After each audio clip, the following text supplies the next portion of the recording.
This is multiple choice question 12 of chapter 5 of the book of Halliday, Resnick and Crane. And its statement is a motorcycle moves around a vertical circle with a constant speed under the influence of a force of gravity W, the force of friction between the wheels and the track F, and the normal force between the wheels and the track N.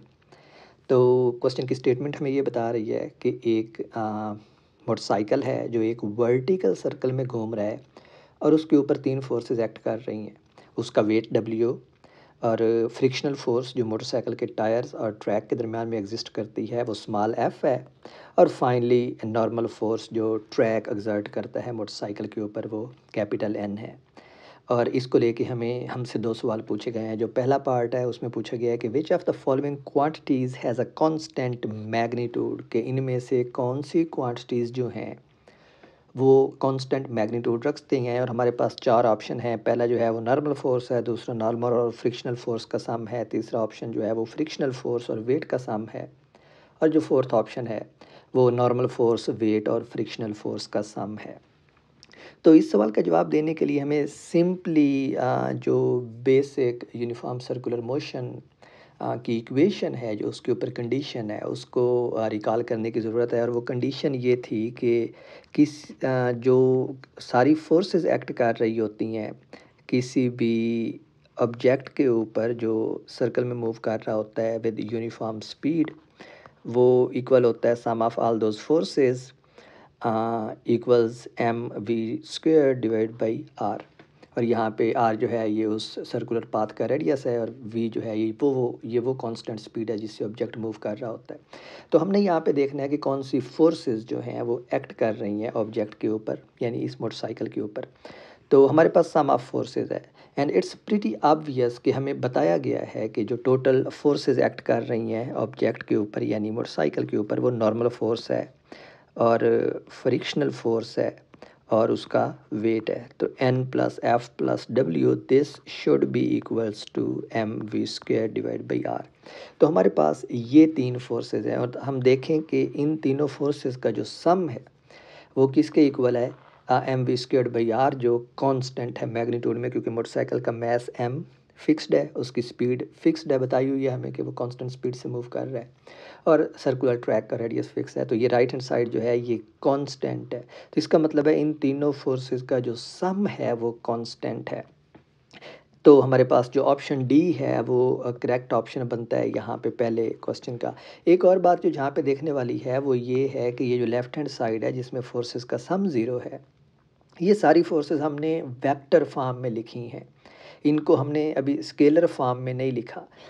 Scalar form में जब आप लिखेंगे इनको तो इनकी directions यानी अगर negative science आते हैं कहीं पे तो उनका भी ख्याल रखना होगा। बट वेक्टोरियली जैसा कि हमें ऑप्शन दिए हुए हैं यहाँ पे, जैसे ये ऑप्शन है, तो उनमें जो इनका वेक्टर सम है वो सारे का सारा क्या आ रहा है, कांस्टेंट आ रहा है। तो ये फोर्सेस का तीनों का सम जो है ये कांस्टेंट आएगा। तो ये हमारा पहले क्वेश्चन का आंसर है। This is part A.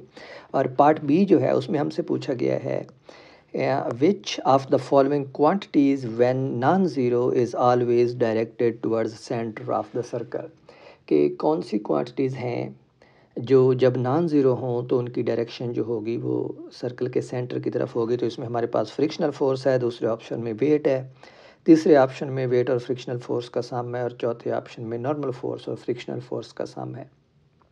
तो आई बिलीव कि इनमें से कोई भी ऑप्शन जो है वो करेक्ट नहीं है। उसकी रीज़न ये है कि अगर हम इस पहले पार्ट में देखें तो एक्सप्लिसिटली हमारे पास आ रहा है कि इन तीनों फोर्सेस का जो सम है वो कांस्टेंट होता है। और ये हमें पता है यूनिफॉर्म सर्कुलर मोशन से कि जितनी भी फोर्सेस ऑब्जेक्ट के ऊपर लग रही होती हैं और उन फोर्सेस के अंदर अगर ऑब्जेक्ट जो है वो सर्कुलर पाथ में मूव कर रहा होता है तो उन फोर्सेस के सम की जो डायरेक्शन होती है वो सर्कल के सेंटर की तरफ होती है।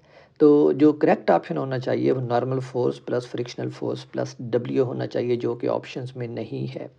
यहाँ पे एक ऑप्शन जो है वो इसके करीब तरीन आता है और वो ये ऑप्शन सी है कि फ्रिक्शनल फोर्स प्लस डब्ल्यू जो है ये शायद सही ऑप्शन हो। और उसकी रीज़न ये है कि अगर हम एक वर्टिकल सर्कल कंसीडर करें तो जब ऑब्जेक्ट जो है इस पॉइंट पे हो, ठीक है, टॉप पॉइंट पे बिल्कुल। तो हमने ये पढ़ा था कि जब ऑब्जेक्ट टॉप पॉइंट के ऊपर होता है और वो अपनी लोएस्ट वेलोसिटी के साथ मूव करता हुआ यहाँ पे आता है, तो उस वक्त उसके ऊपर जो नॉर्मल फोर्स है वो ज़ीरो होती है। ये वो कंडीशन है जिसमें हम कहते हैं कि ऑब्जेक्ट जो है वो सिर्फ टॉप पॉइंट के ऊपर पहुँचे।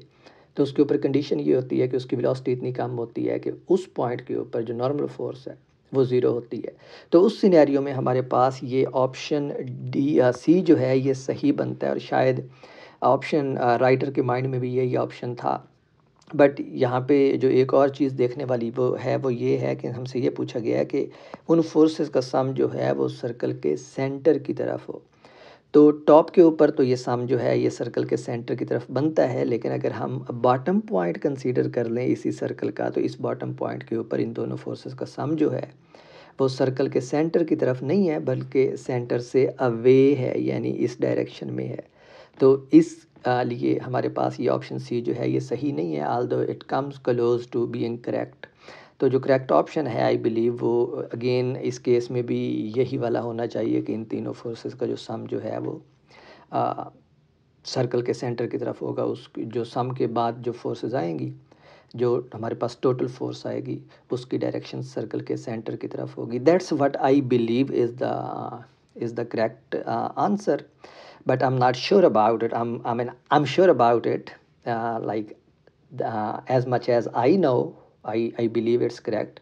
But if you think otherwise, अगर आपको लगता है कि नहीं ये दुरुस्त नहीं है जो मैं कह रहा हूँ, तो please leave a comment and we can talk on it, and maybe it gives me a chance to learn something from you.